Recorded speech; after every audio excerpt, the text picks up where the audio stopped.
Titagarh municipality ward number 16 के counsellor वो साबिक चेयरमैन टीटागढ़ म्यूनसिपलिटी प्रसन्नतोष चौधरी की जानिब से खरदा आमिना गली में महाखून हत्या कैंप का इनेकाद करके 21 जुलाई में शहीद होने वाले शहीदों को खराज अकीदत पेश किया गया।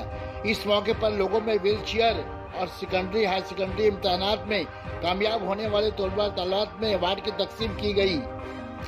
मेहमान खुसूसी MLA Nirmal Ghosh, MLA Kamal Hatti, Madan Mitra, MP Barrackpore Arjun Singh, chairman Barrackpore municipality Uttam Das, MC IC Raja Paswan, councillor Sheikh Raja, councillor Nandita Sinha, councillor Sukanta Banik, Khardah assembly block 2 Trinamool सदर शुक्र अली परगाइद, काउंसलर मुजीबुर रहमान, नायब चेयरमैन टीटागढ़ म्यूनसिपलिटी मोहम्मद जलील, समाजी व मिली शख्सियत खुर्रम खान, राजा खान के अलावा बहुत सारे तिरमुल लीडरान और वर्कर्स ने शिरकत की। इस खून हत्या कैंप में 100 से ज्यादा लोगों ने शहीदों की याद में खून हत्या करके शहीदों को खराज अकीदत पेश की।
Sana Medical Hall.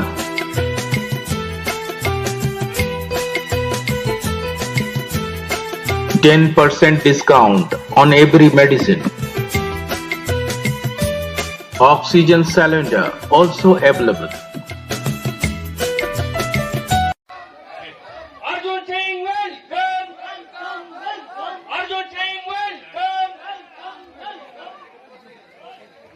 हमारे अभी इस वक्त बैरकपुर लोकसभा के जनप्रिय सांसद, हम सबों के आन बान शान परिवार के सदस्य श्रीमान अर्जुन सिंह जी उपस्थित हुए हैं। प्रशांतता से निवेदन करूंगा कि बड़े भैया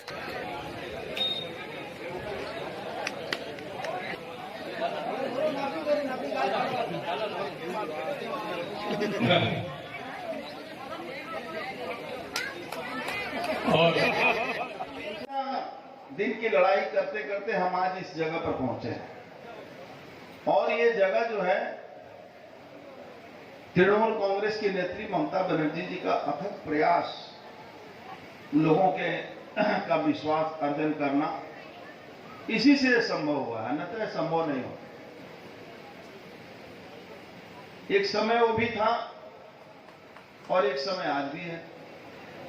अंतर यह है कि आज हम शासन में हैं और एक समय में हम बड़ी लड़ाई लड़ रहे थे शासन में आने की। शासन में आने के लिए जो लड़ाई लड़नी पड़ती है, शासन में रहने के लिए उससे ज्यादा लड़ना पड़ता है। हम जितना नमनीय, जितना लोगों के साथ मिलेंगे जुलेंगे, उनका काम करेंगे, उनके साथ व्यवहार रखेंगे, उतना ही हम अपनी सरकार को आगे ले जाएंगे। कि हमें झंडा मिल गया है तो हम कुछ भी कर सकते हैं।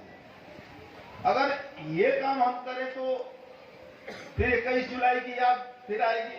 कोई ना कोई पार्टी आके खड़ा होगा, बोलेगा हम 21 सितंबर को एक नाबन्नो घेराव करेंगे, कोई बोलेगा कि हम अमुक करेंगे, फिर वही घटना होगी।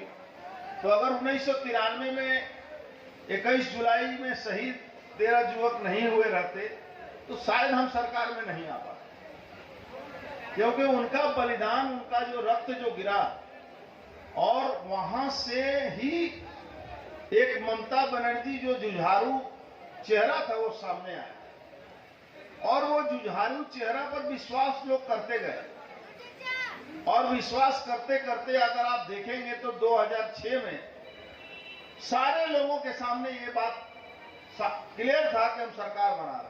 टीम जो यहाँ बैठी हुई है, चाहे प्रशांतोदा को कहिए, चाहे हमारे उत्तम दास को कहिए, ये टीम थी, वो काम कर रही थी जो बैरकपुर में, और इनके साथ जो लोग भी थे, मैं सबका नाम नहीं ले रहा हूं, लेकिन एक टीम लीडर के हिसाब से सारा बूथ दखल है। शाम को कहा जा रहा है कि हम 55 सीट पर रिपोलिंग करेंगे। मेरी झगड़ा हुई, मैंने कहा भैया हम चुनाव जीत रहे हैं, आप मत रिपोलिंग मांगिए। तो इतना कॉन्फिडेंस था। कैसे कॉन्फिडेंस होता है? कॉन्फिडेंस तभी होता है जब आप लोगों के साथ मिलते हैं। तो ये होता है राजनीतिक कर्मी का कार्य। आज जो लोग भी हमारे राजनीतिक कर्मी यहाँ उपस्थित हैं, उनका ये काम है कि कम से कम 10 आदमी से रोज मिले और रोज अपनी बातों को, अपनी पार्टी के, अपनी आइडियोलॉजी को, अपने सरकार के कार्यों को रोज पहुंचाएं लोगों के पास। और तब देखिएगा कि उसकी संख्या जो है बढ़ते बढ़ते बढ़ते बढ़ते आज 2,28,00,000 वोट मिला है बीजेपी को। ये छोटा संख्या नहीं है, इसको आपको कम करना होगा। और ये कम आप तभी कर सकते हैं जब लोगों के साथ मिलकर व्यवहार बनाएंगे, उनके साथ संपर्क करेंगे, उनका काम करेंगे। ममता बनर्जी जी का जो काम है, जो उनका सरकारी जो व्यवस्था काम है, वो लोगों के पास पहुंचाएंगे। अब हमारे जिम्मा में है कि हम लोगों को राशन पहुंचाएं और हम ही गलत काम कर दें, तो कहां से हमारी सरकार की इज्जत बढ़ेगी? तो ये बात हम लोग को ध्यान में रखना है। और मुझे उम्मीद है कि जो सांगठनिक व्यवस्था अभी हमारा चल रहा है अभिषेक बनर्जी जी के नेतृत्व में, ये सांगठनिक व्यवस्था बहुत ही मजबूती से काम में आएगा और आने वाले दिन में हम बहुत ही तेजी से आगे बढ़ेंगे। इसी के साथ 21 जुलाई जितने लोग यहाँ उपस्थित हैं, कम से कम 10 लोग और साथ में लेकर वहां पहुंचे और ज्यादा से ज्यादा चेष्टा ये करें कि आप सवेरे निकलें ताकि आप दीदी का भाषण सुन सकें और दीदी के विचारों को सुनकर आप काम को आगे बढ़ा सकें। धन्यवाद। শহীদ তর্পণ রক্তদানের মাধ্যমে 21 জুলাই খুব কাছে, কি বলবেন? পার্টি কর্মীদের কি বলবেন, সাধারণ মানুষকে কি বলবেন? রক্তদান বলার নেই, আমি তো যা বলার মঞ্চে বলেছি। এটা আমাদের কাজের মধ্যে পড়ে। আমরা যে সারাদিন পরে সেদিনের ঘটনা মনে পড়ছে যে আমরা ভারতবর্ষে নেই, ভারতবর্ষের আইন এখানে নেই, এখানে অন্য দেশের আইন চলছে। পুলিশ যেভাবে আমাদেরকে মেরেছে। अच्छा जो अर्जुन जी, भाटपाड़ा जो अभी जो झमेला चल रहा है, क्या मामला क्या है? झमेला शांति करवा दिया गया है। आपराधिक गुटों की लड़ाई थी, उसमें एक अपराधी ने दूसरे को मारा है, दूसरा गिरफ्तार भी हुआ है, उसका चालान भी हुआ है। आज कुछ अपराधी जानते हैं कि कुछ लोग जब कुछ घटना घटता है तो उसका फायदा लेने की कोशिश करते हैं। वो आपराधिक तत्वों को पुलिस और हम लोग मिलकर उसको ये क्या पॉलिटिकल घटना नहीं है? तो नहीं, कोई पॉलिटिकल घटना नहीं है, ये आपसी रंजिश की लड़ाई है।